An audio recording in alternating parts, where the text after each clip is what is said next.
Universidad Nacional de La Plata.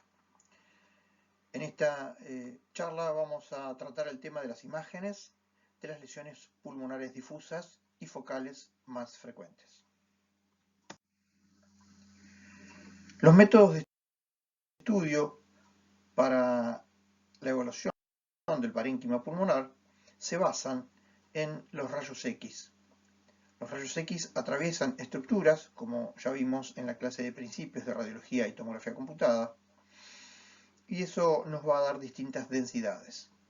Debido a que el pulmón contiene gran cantidad de aire y que el aire es una de las densidades extremas, la más negra, nos va a permitir o nos va a proveer de contraste para poder ver los tejidos que lo rodean, que van a tener densidad hídrica por contener tejido colágeno o por contener vasos con sangre circulante. Entonces, sin administrar ningún contraste, vamos a poder estudiar el intersticio con alto detalle en radiología simple y especialmente en tomografía computada, la cual podrá ser con cortes convencionales, que son de 5 milímetros de espesor en la actualidad, o de alta resolución, que son cortes mucho más finos, de 0,5 o 1 milímetro de espesor, que nos va a proveer de imágenes con alto detalle. El intervencionismo imagenológico nos permitirá tomar muestras de esos tejidos para el examen anatomopatológico. Y la resonancia magnética se utiliza en algunos casos especiales de estadificación de cáncer de pulmón, a pesar de que hoy en día la resonancia magnética de cuerpo, en general, se utiliza mucho más, especialmente en las estadificaciones neoplásicas. Antes de comenzar a ver las lesiones, vamos a hacer un breve recuerdo del lobulillo pulmonar secundario, que es la unidad estructural pulmonar rodeada por tejido conectivo, que suelen tener aproximadamente entre 10 y 30 milímetros de diámetro. Las paredes de estos lobulillos pulmonares secundarios están compuestos por lo que se llama septo interlobular, intersticio, elementos vasculares con sangre circulante, ambos con densidad hídrica, alta densidad. El centro lobular, que es el eje, va a contener intersticio y elementos vasculares con densidad hídrica. Y ambos van a rodear al parénquima, que contiene los acinos, que van a estar llenos de aire, baja densidad. Vemos un dibujo del lobulillo pulmonar secundario, sus paredes conformadas por tejido colágeno, intersticial y elementos vasculares, el eje central que contiene los mismos elementos y los sacos alveolares, múltiples acinos con paredes muy delgadas y llenos de aire. En la tomografía computada lo podemos ver, vamos a ampliarlo un poco más. Ahí estamos viendo al lobulillo pulmonar secundario con paredes muy delgadas, con alta densidad por la presencia de tejido intersticial y elementos vasculares, el centro del mismo, y aire rodeando el centro del lobulillo y contenido por las paredes intersticiales que recién veíamos.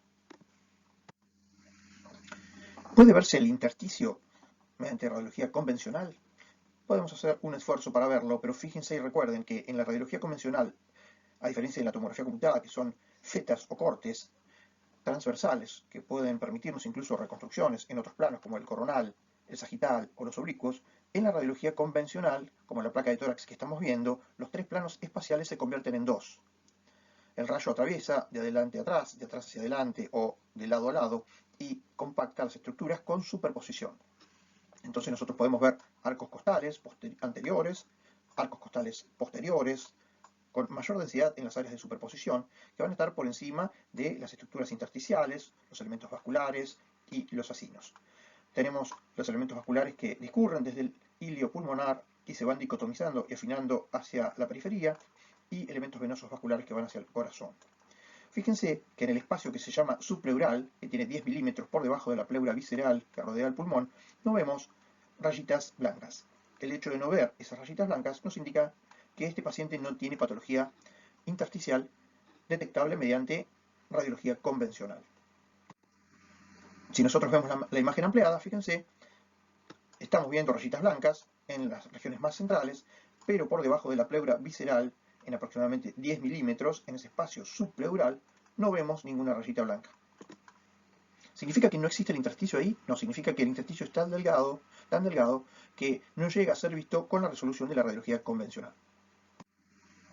Si evaluamos ahora, como dijimos, sin superposición, el pulmón mediante tomografía computada, vemos en el lado izquierdo una tomografía computada convencional con cortes gruesos de 10 milímetros de espesor, que nos da una escasa resolución, y vemos una mayor resolución en la tomografía computada de alta resolución del lado derecho.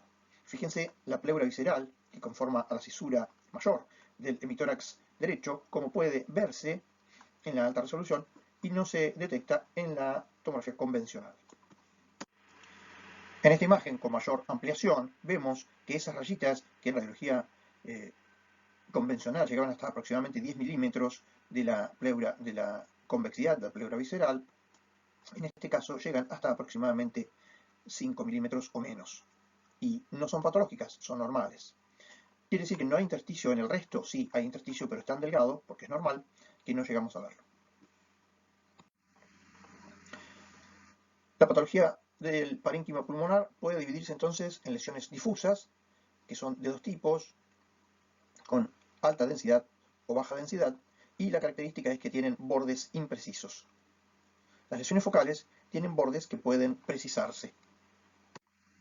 En estos ejemplos vemos una lesión focal con sus bordes muy netos, que se diferencian muy bien del parénquima pulmonar normal que lo rodea, y las lesiones difusas, que no tienen un borde preciso que nos permitan decir cuál es el parénquima normal y cuál es el parénquima patológico exactamente. La de arriba con alta densidad, la de abajo con baja densidad, generalmente provocada por destrucción parenquimatosa. Las lesiones pulmonares difusas pueden tener alta densidad por dos razones: por engrosamiento del intersticio, ya sea por la presencia de edema y o de fibrosis, y también por la incipiente ocupación del espacio aéreo por algún tipo de líquido, como los trasudados, contenido purulento, sangre, o a veces de células en patología neoplásica como el carcinoma bronquiolo-alveolar. Las lesiones con baja densidad se relacionan a destrucción parenquimatosa causada por el enfisema pulmonar.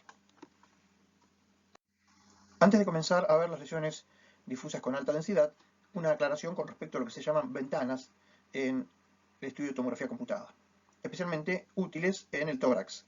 La imagen de arriba es una imagen con ventana mediastinal. Nos permite estudiar con detalle a las estructuras del mediastino, a la pleura y a la pared torácica, pero muy poco detalle en el intersticio pulmonar. La imagen de arriba del lado derecho es el mismo corte, pero nos permite estudiar con alto detalle el parénquima pulmonar y con poco detalle a las restantes estructuras que hoy veíamos mejor. En general, cuando vamos a estudiar el intersticio, lo estudiamos con la ventana parenquimatosa que nos va a mostrar con alta resolución sus lesiones. Fíjense lo que hoy decíamos, que no encontramos un borde preciso que nos permita diferenciar parénquima pulmonar normal de patológico. Lesiones con alta densidad, con poca manifestación en esta tomografía computada con un escanograma que hace las veces de radiología convencional. Acá vemos incremento en la densidad del parénquima pulmonar por planificación de los acinos con líquido, en este caso por hiperhidratación en un paciente que recibía quimioterapia. Fíjense que hoy decíamos que esos acinos medían entre 10 y 30 milímetros aproximadamente y tienen la característica de ir confluyendo. Hay poros de Kohn entre acinos y acinos, entre alvéolos y alvéolos, que permiten que el líquido atraviese esos pequeños poros y entonces se distribuyan a los acinos adyacentes.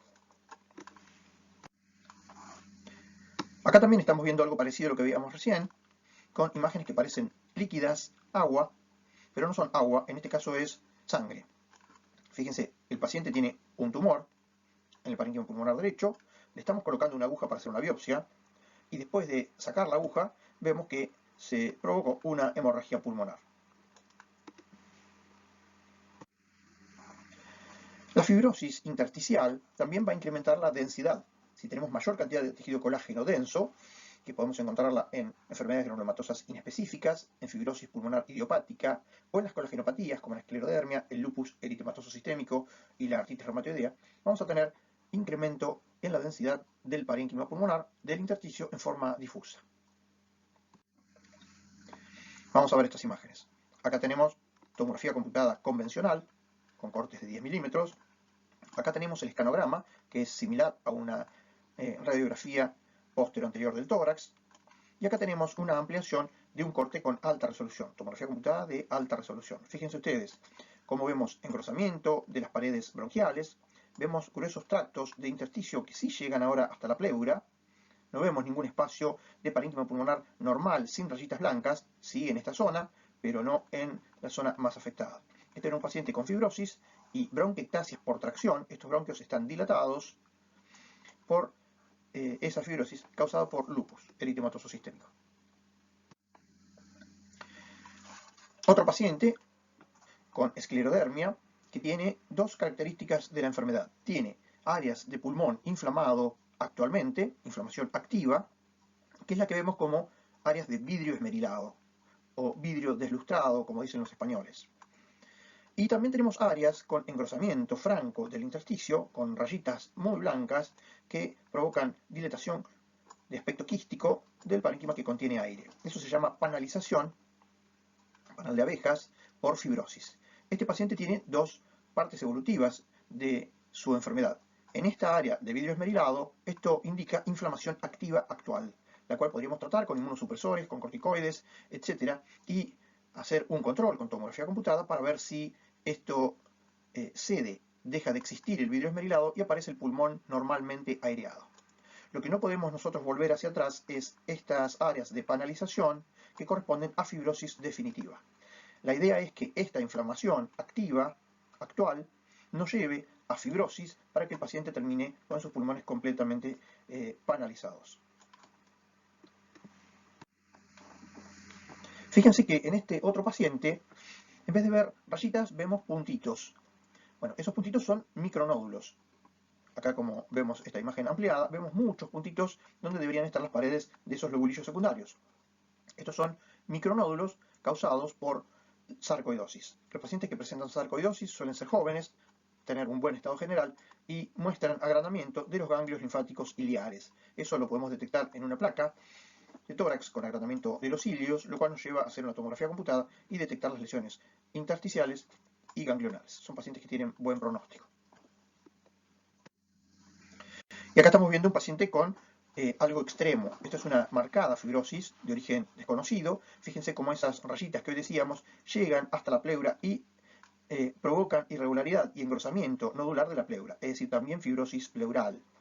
Tan marcada es la fibrosis que hoy dijimos el intersticio no se ve con detalle en las imágenes con ventana mediastinal. En este caso, en los márgenes, como es tan marcada la fibrosis, sí podemos llegar a ver, aunque no con el detalle de la ventana parenquimatosa, esa fibrosis intersticial. Si nos vamos al otro extremo, dejamos el incremento en la densidad en la patología difusa y nos vamos a la disminución en la densidad, esto está causado por el enfisema pulmonar. El enfisema es el agrandamiento permanente de los espacios aéreos distales al bronquíolo terminal con destrucción de las paredes alveolares, lo cual va a provocar cavidades llenas de aire con distintos tamaños y progresivamente crecientes si la enfermedad avanza. La tomografía computada de alta resolución detecta al enfisema, aún con poca o ninguna anormalidad desde el punto de vista de las pruebas funcionales, cuando es incipiente, y puede cuantificarse la extensión y realizarse controles evolutivos. Podemos cuantificar cuánta destrucción parenquimatosa pulmonar tiene el paciente. La resolución de contraste de la tomografía computada de alta resolución es 20 veces mayor que la de una radiología convencional. Tenemos tres tipos de enfisema. Básicamente el enfisema inicial, que es el centroacinar, que son como pequeños quistes aéreos sin paredes. El enfisema panacinar, que son grandes áreas de destrucción pulmonar con baja densidad y disminución del número y el diámetro de los vasos. Los vasos están como aplastados por grandes globos de destrucción pulmonar llenos de aire. Y el enfisema paraseptal, que va a corresponder a quistes con delgadas paredes y sin vasos en su interior. Sí, vamos a encontrar vasos periféricos. El enfisema relacionado al fumar, al cigarrillo, es el de la mayoría de los casos, 95% o más de los casos. Este enfisema predomina en los lóbulos superiores porque en posición erecta hay una mayor aireación de esos lóbulos superiores, entonces el humo contacta más con esos lóbulos que con los inferiores y les promueve o les provoca destrucción. En cambio, el enfisema relacionado con el déficit de alfa-1 antitripsina, que es un bajo porcentaje de casos, predomina en los lóbulos inferiores, porque allí es donde hay una mayor perfusión y entonces ahí es donde va a haber un mayor daño por mayor circulación. Vemos ejemplos. Este es un paciente que presenta enfisema centrolobulillar, es decir, enfisema de reciente comienzo, podría decirse. Estas pequeñas áreas que vemos con baja densidad corresponden a las áreas de enfisema centrolobulillar, que no tienen paredes con bordes netos. Fíjense que en la radiología convencional lo que vamos a encontrar en el enfisema es un incremento en el volumen de los pulmones, el aplanamiento de los semidiafragmas y a veces la horizontalización de los arcos costales. Pero no vamos a ver el detalle de la lesión pulmonar de la tomografía computada. Si lo vemos con tomografía computada ahora de alta resolución, ahí vemos a todos estos pequeños quistes aéreos, que son áreas de destrucción parenquimatosa confluente, y que no tienen paredes con bordes netos. A diferencia de lo que es el enfisema paraseptal, que siempre contacta con la pleura visceral, que sí tiene bordes netos en sus paredes. En la imagen de abajo vemos la progresión del enfisema hacia grandes áreas de destrucción parenquimatosa. Esto es lo que se denomina enfisema pan-acinar. Poca es la información que vamos a encontrar en la radiología convencional. Fíjense este caso, asusta un poco y uno piensa con qué respira este paciente.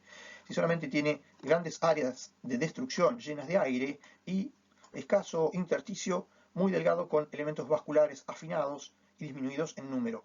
Bueno, por supuesto que este paciente no respira con este corte que estamos viendo. En algunos otros cortes que no estamos demostrando en estas fotos, el paciente debe tener algo de parénquima residual para poder permanecer vivo. ¿Cómo hacemos para cuantificar el enfisema? Bueno, hay distintos programas de software que hoy utilizan los tomógrafos computados en los pacientes que nosotros queremos evaluar el grado de destrucción parenquimatosa pulmonar, que lo va a detectar y lo va a sumar por sus densidades. Fíjense que si yo midiera la densidad del parénquima pulmonar normal, me daría un número X. Pero si yo midiera en las áreas de destrucción, como hay mayor cantidad de aire, ese número va a ser mucho menor. Su densidad, su número de unidades de Hounsfield va a ser menor. Entonces, el software permite detectar las áreas de baja densidad, especialmente las menores de 900 unidades de Hounsfield, negativas, menos 900 unidades de Hounsfield, y las va a colorear para que nosotros podamos ver su extensión. Y lo otro que va a poder hacer es sumarlas para darnos cuál es el porcentaje de destrucción y cuál es el porcentaje de pulmón indemne. Entonces, cuando nosotros vemos, fíjense, pulmón con menos de 910 unidades de Hounsfield, que es el número de corte que se toma, vamos a tener en el lado derecho el 25,78%, este es el porcentaje de pulmón con destrucción que el paciente tiene, y hay una mayor afectación en el pulmón izquierdo, que es del 34,06%. El pulmón que tiene más de 910 unidades de Hounsfield negativas, mayor cantidad de unidades de Hounsfield, eso es el pulmón normal. Entonces tenemos el 74,21% en el lado derecho y 65,93% en el lado izquierdo. Esto es un estudio que, si el paciente deja de fumar y las lesiones dejan de progresar, nos va a servir para poder cuantificar la evolución. Entonces, si le hacemos un nuevo control al paciente en un año, o en el tiempo que el neumonólogo o el médico clínico lo determinen, veremos a ver si el enfisema detuvo su progresión o no. Es cuantificación de la destrucción parenquimatosa pulmonar por tomografía computada. Si pasamos ahora a las lesiones focales, vamos a ver en este cuadro las etiologías más frecuentes. Las más frecuentes son los granulomas, que son pequeñas lesiones cicatrizales, secuelares en general, de tipo benigno. Los amartomas, que son alteraciones congénitas, que contienen tejido graso, tejido cálcico y tejido sólido. Los tumores primarios, cáncer de pulmón. Los tumores secundarios, que son las metástasis hacia el pulmón. Fíjense que más del 59%, el 59% de las metástasis suelen ser de pequeño tamaño. Son menores de 5 milímetros, lo cual hace dificultosa su detección, en muchos casos, especialmente con radiología convencional. Y también lesiones infecciosas como los abscesos. ¿Qué consideraciones tenemos que tener cuando detectamos una lesión focal? ¿Y qué es lo primero que pensamos cuando encontramos una lesión focal en algún órgano? Y lo primero que pensamos es en descartar que esa lesión focal no sea neoplásica y especialmente neoplásica maligna. Eso es lo que vamos a pensar en cualquier órgano ante una lesión focal. Entonces vamos a mirar algunas de sus características. La forma. Las lesiones focales pueden ser redondeadas, pueden ser ovales o pueden ser lineales. En general, se dice que las lesiones lineales serían las lesiones que raramente serían neoplásicas, porque corresponden a malformaciones vasculares muy infrecuentes en el pulmón o a lesiones cicatrizales, fibróticas. El tamaño de las lesiones. Hay un número de corte que dicen 30 milímetros. Las que tienen más de 30 milímetros son malignas, las que tienen menos son benignas. Pero esto no es cierto, porque recién vimos que la gran mayoría de las metástasis pulmonares tienen menos de 5 milímetros y son malignas. Así que no sirve este número como para decir si la lesión es benigna o no. El número, en general, cuando vemos múltiples lesiones focales en algún órgano, decimos probablemente sean metástasis. Pero, como vamos a ver en algún ejemplo, hay cánceres de pulmón que pueden tener más de un foco. No nos sirve entonces tampoco el número para diferenciar en forma definitiva entre maligno y benigno, que es lo que buscamos. Los bordes. Los bordes pueden ser lisos en los granulomas, pero también en la metástasis. Pueden ser lobulados. El borde lobulado indica rápido crecimiento, pero un absceso tiene rápido crecimiento y un cáncer de pulmón también puede tenerlo. Bordes espiculados e infiltrantes. Bueno, estos bordes espiculados sí nos sugieren infiltración de los tejidos adyacentes, pero en algunos casos la infiltración puede ser inflamatoria y no ser estrictamente definitivo para diferenciar benigno del maligno. Las densidades. Podemos tener calcio dentro de las lesiones. Uno piensa que las lesiones calcificadas son benignas, no todas. El cáncer de pulmón puede tenerlas, como vamos a ver ahora. La presencia de grasa, eso casi como que nos empuja a pensar en que esto es un amartoma. La presencia de aire, si la lesión se cavitó y se abrió un bronquio y por una vómica contiene aire ahora dentro de ella, o la presencia de tejidos sólidos. Y por supuesto que todas las características las vamos a sumar al contexto clínico, que junto con las imágenes nos aportarán qué podría corresponder esta lesión. Fíjense, arriba tenemos ventana mediastinal, abajo tenemos la misma imagen, pero con ventana parenquimatosa. Y acá les voy a hacer una aclaración. Si nosotros estamos evaluando el intersticio o el pulmón con ventana parenquimatosa, donde el aire se ve negro, como en esta bulla o como en este bronquio derecho, y todas las demás estructuras se ven blancas. Fíjense que los elementos vasculares se ven blancos, y este granuloma con calcificación también se ve blanco. ¿Podemos nosotros saber si tiene calcio o no solo con esta ventana? No. Tenemos que mirar la ventana mediastinal para saber si algo tiene calcio o no. Fíjense que acá los elementos vasculares se ven muy blancos y acá no se ven blancos, se ven grises claros. Pero sí se ve muy blanco el arco costal, que contiene calcio, las vértebras y este granuloma que contiene calcio. Entonces, la pregunta también podría ser, ¿nos sirve para algo si yo estoy evaluando el intersticio parenquimatoso pulmonar con tomografía computada de alta resolución, que es esta que les estoy mostrando abajo? ¿El contraste intravenoso? No, absolutamente no nos sirve para nada. ¿Por qué? Porque todo lo que no sea aire, que se va a ver oscuro, se va a ver blanco. Entonces, este vaso tenga o no contraste, se va a ver blanco. Entonces, no me sirve, si yo quiero evaluar el intersticio, el contraste intravenoso. Distinto es si yo estoy hablando de un cáncer de pulmón y quiero saber si hay compromiso de las estructuras adyacentes y si hay necrosis central, etc. Fíjense, acá estamos viendo otra lesión focal de bordes netos, que parece que tuviera una manija o una nariz. Bueno, este es un elemento vascular que está contactando con esa lesión. Y podemos saber acá si tiene densidad hídrica, o si tiene densidad grasa, o si es tejido sólido. No. Lo tenemos que mirar en la ventana mediastinal. Fíjense qué parecido que es esto a lo que tiene la paciente en la pared torácica, que tiene grasa, que siempre vamos a encontrar por debajo de la piel, y acá tiene tejido mamario, que es sólido, normal, parenquimatoso, glandular. Es parecido a eso. Entonces, una lesión que contiene contenido graso, que puede tener calcificaciones y tiene tejido sólido con bordes netos, es un amartoma y no requiere ni de controles.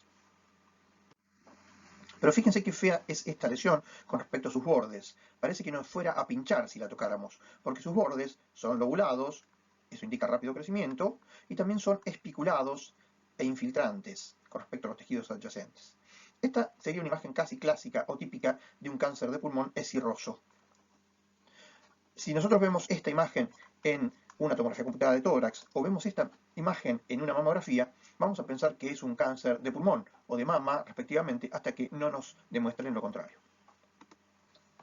Fíjense que no solamente las calcificaciones se ven en lesiones benignas, como este granuloma, que lo vemos con la ventana mediastinal, y con la ventana parenquimatosa no sabríamos muy bien qué es eso, y lo mismo ocurre en esta imagen de arriba de un cáncer de pulmón con bordes lobulados y espiculados, pero que presenta muy pequeñas microcalcificaciones. En general, las calcificaciones, cuando son microcalcificaciones excéntricas e irregulares, suelen sugerir malignidad. En cambio, cuando son centrales de bordes netos, suelen sugerir benignidad. Con respecto al número de lesiones, fíjense, este paciente tiene un cáncer de pulmón, pero también tiene 1, 2, 3, 4, 5, 6, 7, 8, 9, 10, incontables lesiones focales en el parénquima de ambos pulmones. Bueno, esto es un estadio 4, un paciente con un cáncer de pulmón que dio metástasis por vía hematógena al parénquima de ambos pulmones. Y además tiene áreas de enfisema de destrucción porque seguramente fumó mucho en su vida. En las imágenes con ventana mediastinal podemos ver adenomegalias en la región infracarinal, que nos va a costar detectar en la ventana parenquimatosa. En este paciente que tiene una lesión focal, nosotros decimos, bueno, tiene características de cáncer de pulmón, fuma, etc. Tenemos que determinar exactamente qué es un cáncer de pulmón y cuál de los cánceres de pulmón. ¿Es un carcinoma epidermoide? ¿Es un adenocarcinoma? ¿Es un carcinoma de células avenulares? ¿Es un carcinoma de células grandes? Bueno, la manera es hacer una biopsia percutánea guiada mediante tomografía computada. Vemos que el paciente está en decúbito prono, boca abajo. Estamos tomando una muestra con la aguja y como complicación vemos que tuvo un pequeño neumotórax, el cual progresó posteriormente y seguramente hubo que drenarlo.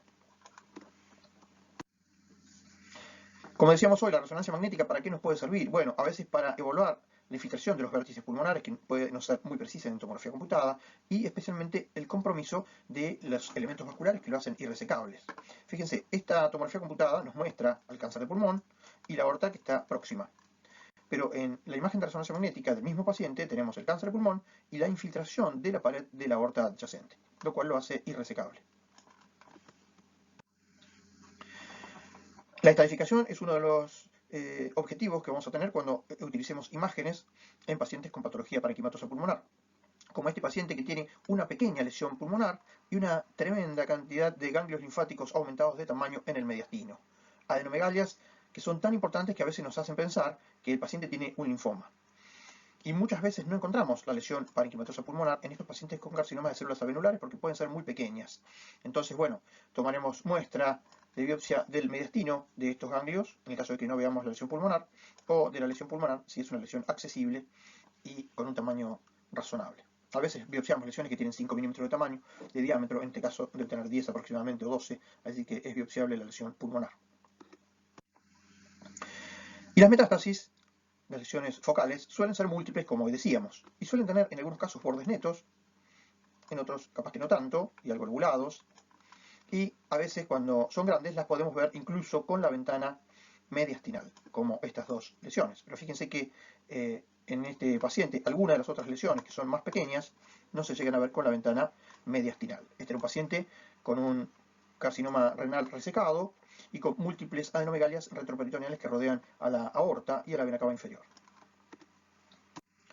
Hoy hablábamos del tamaño y las metástasis a veces pueden ser muy pequeñas. Fíjense, este paciente tiene una gran metástasis pulmonar en el hemitórax derecho y otras lesiones que son muy pequeñas, que son indiferenciables de granulomas. No tenemos manera, si no están calcificados los granulomas, de diferenciarlos de otro origen. La única manera sería hacer un control evolutivo no muy lejano, en 2 meses por ejemplo, y ver si cambiaron su tamaño. Si cambiaron su tamaño no son granulomas, sino que son lesiones metastásicas en un paciente con patología neoplásica extratorácica conocida, como este que tenía un cáncer renal. Fíjense esta lesión, una lesión focal que tiene dentro de ella aire. Esta es una lesión que se cavitó y que eliminó material hacia el tracto bronquial. Si la vemos con la ventana parenquimatosa, vemos que sus bordes son lobulados y son imprecisos. Capaz que no sean tan amenazantes como la imagen del carcinoma escirroso que veíamos hoy, pero son imprecisos. Y son imprecisos porque hay edema del parénquima pulmonar que rodea a esta lesión infecciosa que correspondía a una lesión infrecuente, una aspergilosis, en un paciente inmunocomprometido por leucemia mieloide aguda. Otra lesión focal que tiene un nivel, fíjense, esta es una lesión focal del parénquima del pulmón izquierdo que tiene un nivel. ¿Por qué? Porque el paciente está acostado, entonces el líquido se va abajo y el aire queda arriba. En este otro paciente el nivel es líquido-líquido, abajo se van las células que son más pesadas y arriba se queda el líquido sobrenadante. Este todavía no hizo comunicación bronquial, no tiene aire dentro.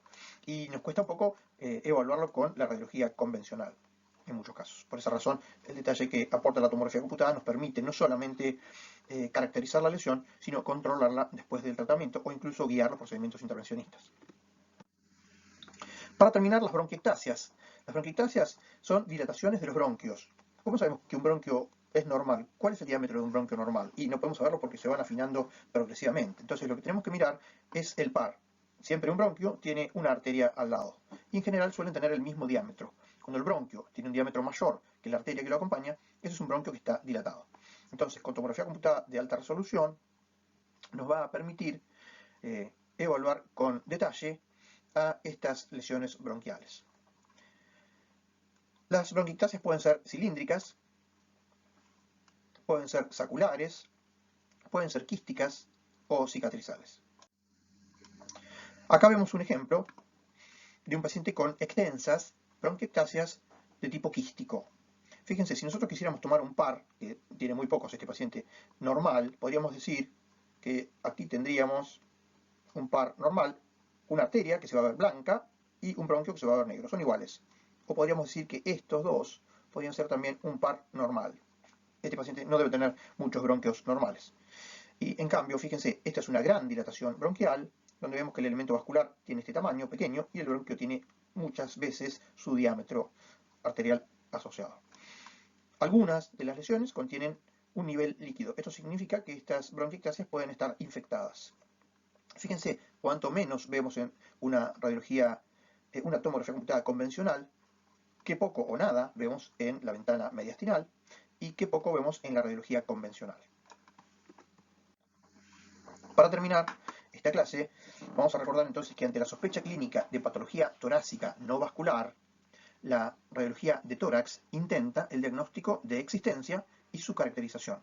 Y digo intenta porque, como ustedes vieron en los ejemplos, hay gran superposición y similitud de densidades. Entonces, podremos tener utilidad en otras situaciones, como las que van a ver en la clase de atelectasia y de ocupación del espacio aéreo, de las condensaciones del espacio aéreo, como las neumonías, etc. Pero en el intersticio vamos a tener gran dificultad para su evaluación con radiología convencional.